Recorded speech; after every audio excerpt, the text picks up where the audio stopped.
Alright guys, welcome back to another book review. Now after I finished my last review, I asked myself, how could I make these videos as pretentious as possible? And I thought to myself, if I record at night in front of the fireplace, that'll probably do it.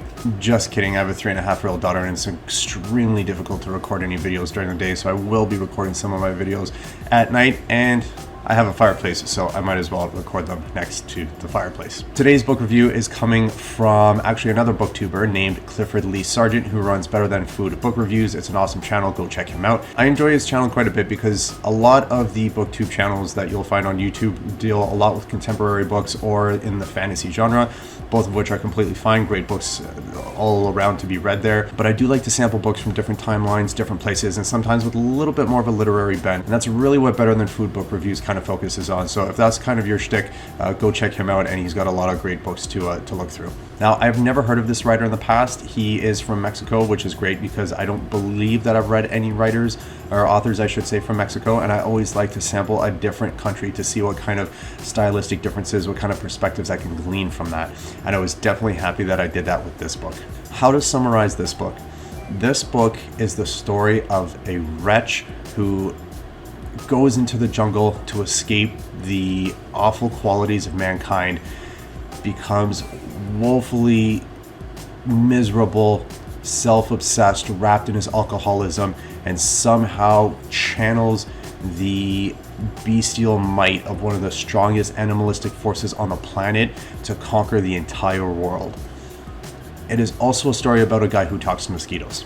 Both things are true. Now, if I tell you this is a story about a drunk who goes into the woods and talks to mosquitoes, that's not very appealing. The first way that I explained it is much more in line with what this book is about, and although it is epic in scope, it is only 150 pages long, which really enticed me.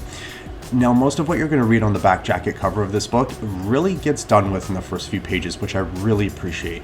There is a common saying in writing circles, show, don't tell. And the idea here is that you want to create an atmosphere for the reader that kind of draws them into the scene as if they're living in the scene themselves.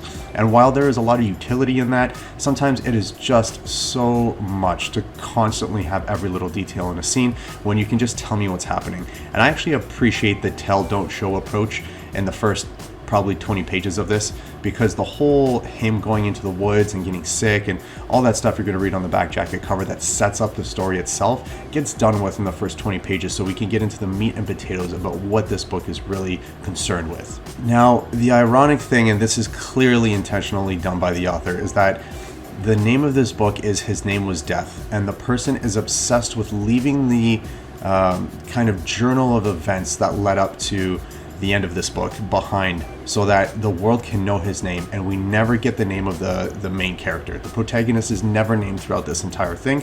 His name was Death. Now, how exactly mosquitoes become the topic of discussion here is an interesting one. It would be interesting to see if anybody has insights or anybody interviewed the author to see how it led up to this. But basically what happens is, once he starts recovering from this illness, a tribe ends up kind of nursing him back to health, and he notices a little bit of a pattern to the incessant buzzing of these mosquitoes all around him. And he wonders to himself if there's a language to be discovered here. And the way he pieces together this language is, if you have a musical background, you're going to love this. But if you don't have a musical background, you're still going to enjoy it.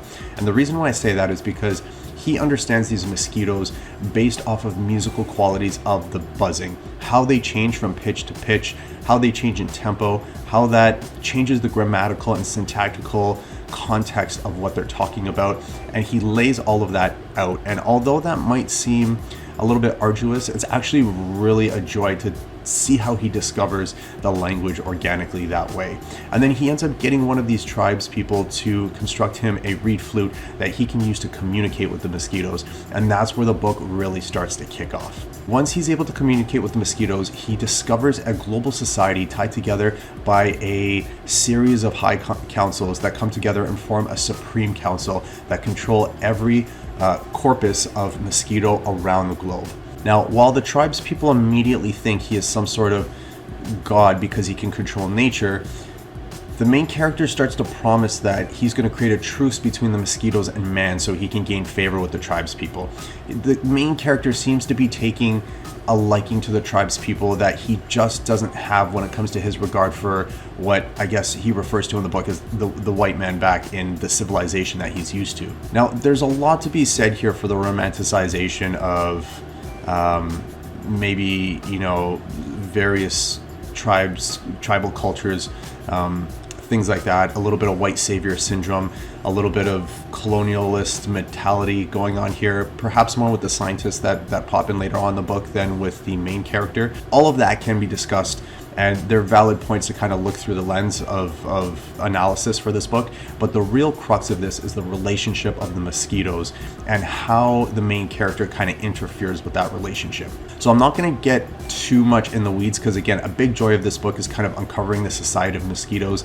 This society is millions of years old. I believe like 500,000 years ago is when the Supreme Council was formed, and that's how they were able to maintain peace, stop warring between the different corpuses of mosquitoes, and really become the global superpower that they are.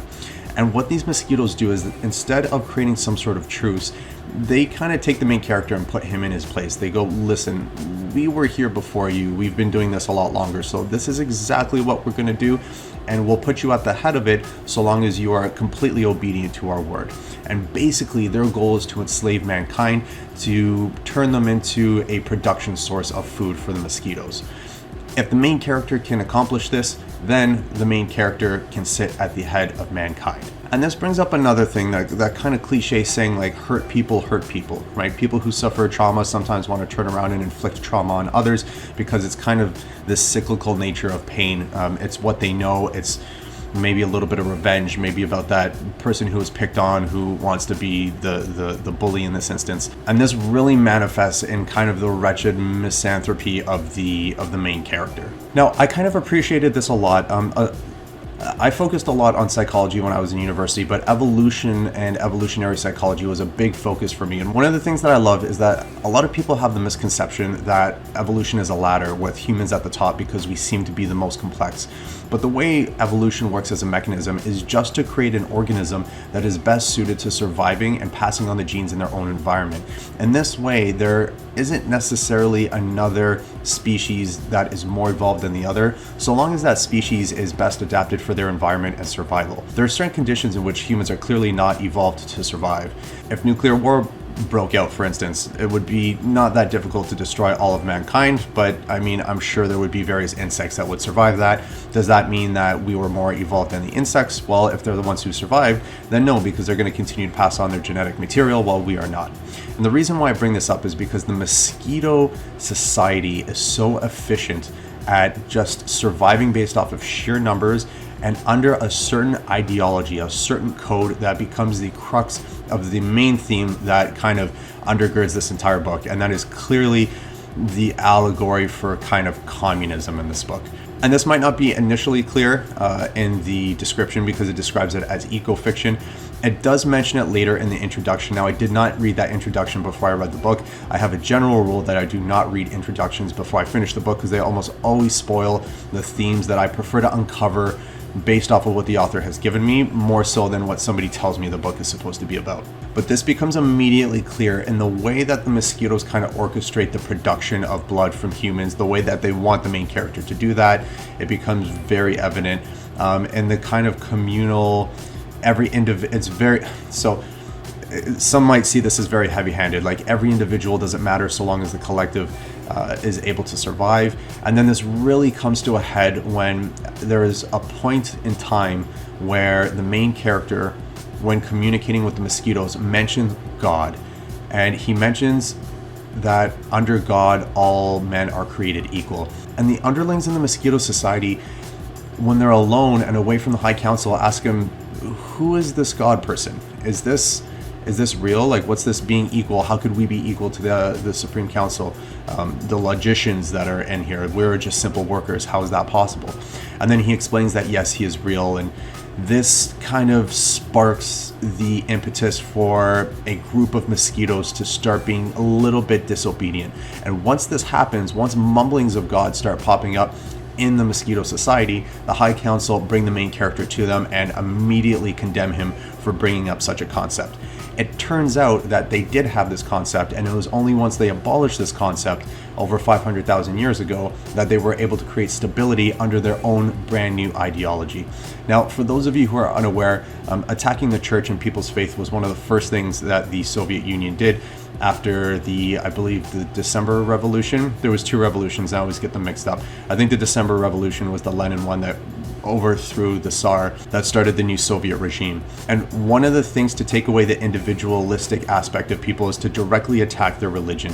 And that might seem counterintuitive because religion is a communal thing, but the aspect of God imbuing that value into the individual is an incredibly powerful tool of faith that people have to combat the oppression that totalitarian regimes will use in the name of communism to subjugate their people. So this becomes really apparent where there's a skirmish and opposing sides each yell kind of like the mantra for their own side, and it's almost exactly what you would assume from like an communist versus individualistic ideology clashing. Now, I'm not going to give away how this ends. There are certain aspects to this. There are scientists that join the main character, not by choice of the main character, but to basically study the tribes, and their interference is a lot of what kind of throws a wrench into the main character's, let's call it, plan. It's not really his plan, it's the Mosquito's plan. And as in so many different stories, does it come down to a romantic interest? Yes, but it also goes to show that no matter how misanthropic this main character becomes, he is still bound to the humanity intrinsic in his existence. He cannot escape it. He cannot escape his desires, perhaps the same desires, the same mechanisms that made him so upset with the society that he left are the same things that he finds within himself. What this book accomplishes in 150 pages thematically and just with character introspection does a lot more in 150 pages than I have read from books that are well over 400 pages. This is almost kind of like a pocketbook Raskolnikov kind of thing, and not that it's thematically similar to Crime and Punishment in any way, but where you have that singular titular character that kind of embodies one aspect of human nature and investigate that as much as you can with other themes layered over top of it. That's what His Name Was Death does so well, and what Rafael Bernal accomplished so well as an author. Now, I hear this is drastically different from his other books, and if you've read his other books, I would like to know what they're like, because this is my only introduction to him, and like I said, I would have never have found this if not for just catching the one review that I saw from Better Than Food Book Reviews. So go check him out if you're interested in that. If you've read this book before, please let me know, and if you know any other books like this, I would be more than happy to hear it. So leave those in the comments, and I will catch you guys on the next video.